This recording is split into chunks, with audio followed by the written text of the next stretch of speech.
तो जहाँ जाते थे वो थोड़ा प्रैक्टिस भी करते थे। लेकिन भाषा तो माँ का रूप है और गांधी राष्ट्रपिता बने क्योंकि माँ के रूप में थे वो। लेकिन बापूजी का आप लोगों को आश्चर्य होगा कि मुझे अंग्रेजी सीखने का पहला मौका बापूजी ने दिया। हिंदी का तो उन्होंने कहा, लेकिन उन्होंने जिस प्रकार दूसरी सभ्यताओं को सीखा, हमें राष्ट्र बनाया, और उसके साथ जो दूसरी भाषाओं को, दूसरे कल्चर और संस्कृतियों से उन्होंने जो सीखा वो भी अद्भुत है। उसको नहीं उन्होंने छोड़ा और किसी भाषा का अपमान नहीं किया।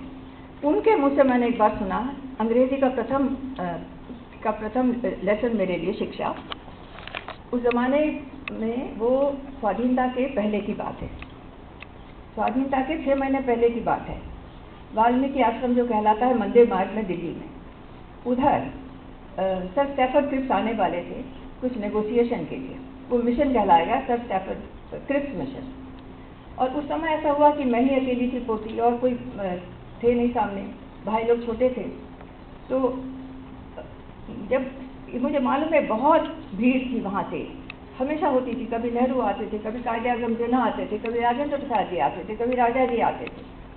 और वहाँ पे मैंने देखा इतनी भीड़ के बीच में सर स्टैफर्ड क्रिप्स आ रहे हैं। हमें तो उस समय कोई होश नहीं था। एक अंग्रेज साहब आ रहे, गोरे से लंबे से। तो बापूजी ने प्रार्थना के वक्त जा रहे थे, मेरे कंधे पे हाथ था। उन्होंने सर स्टैफर्ड क्रिप्स से कहा, meet my granddaughter, daughter of my youngest son. उस समय मुझे इतनी खुशी हुई कि मैं किसी अंग्रेज आदमी से हाथ मिला रही हूँ। छोटी थी, 13-14 साल की थी। जब उन्होंने शेक हैंड किया तो उन्होंने कहा हाउ डू यू डू। अब हाउ डू यू डू जब किया तो मुझे वो अवसर लगा कि अब मैं अपनी अंग्रेजी दिखाऊं, अंग्रेजी बोलूं, कुछ कहूं। तो मैंने कहा हाउ डू यू डू, जैसे उन्होंने कहा oh I had fever yesterday, I had taken an aspirin, my mother called a doctor. ये सब सर स्टैफर्ड क्रिप्स को बता रही हैं। I fell ill, then I didn't go to school, maybe I not go to school tomorrow. अब बापूजी वो सुनते रहे, उनसे सहा नहीं गया क्योंकि प्रार्थना का टाइम हो गया था। और वो मुझे एक किनारे में ले गए, सर स्टैफर्ड क्रिप्स को छोड़ के पाकिस्तान के मुद्दे पर बोलने आए थे। इधर ले गए, कहने लगे तारा, इंग्लिश में कह रही हूँ, अंग्रेजी में जब हाउ डू यू डू कहते हैं तो जवाब में सिर्फ हाउ डू यू डू कहो, उनको तुम्हारे स्वास्थ्य से कोई मतलब नहीं। अब मुझे बहुत गुस्सा आया, बहुत शर्मिंदा भी हुई। एक तो शर्मिंदा हुई गलती की, दूसरी इतनी गलत इंग्लिश बोली, तीसरा मैं बापूजी से सुन रही हूँ कि स्वास्थ्य के बारे में मत बोलो, जो हर पत्र में हर एक को स्वास्थ्य के बारे में उनका पहला पैरा होता था। टॉल्स्टॉय को लिख रहे हूँ, लाला लाजपत राय को लिख रहे हूँ, किसी नेहरू को लिख रहे हूँ, राजा जी को लिख रहे हूँ, अपने बच्चों को लिख रहे हूँ, हमेशा स्वास्थ्य की 2 पंक्तियाँ होती थी या पूरा लेटर, पूरा पत्र स्वास्थ्य के लिए होता था। और जब उन्होंने कहा तो मैं रोई। अब मुझे ये भाषा नहीं सीखनी है जहाँ यहाँ पूछते हैं आप कैसे हो और हम बता भी नहीं सकते हम कैसे हों।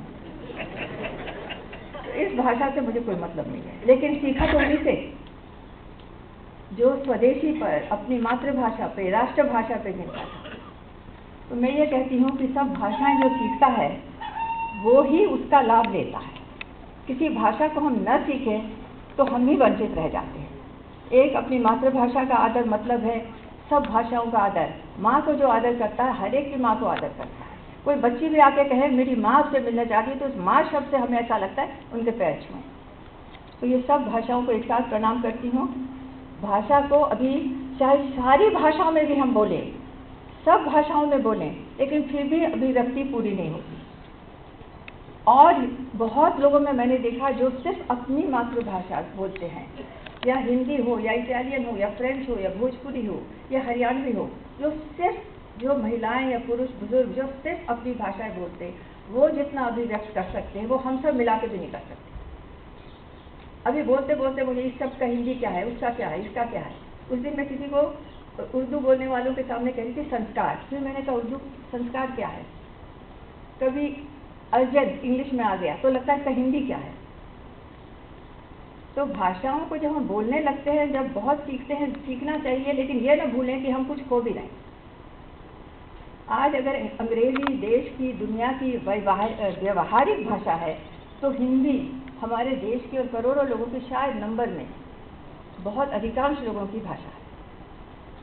और ये इसलिए हिंदी को मतलब मातृभाषा को माँ को प्रणाम करती हूँ, जननी को प्रणाम करती हूँ और इस प्रभाव में हम सब आज बंधित हैं इस राष्ट्रभाषा के लिए।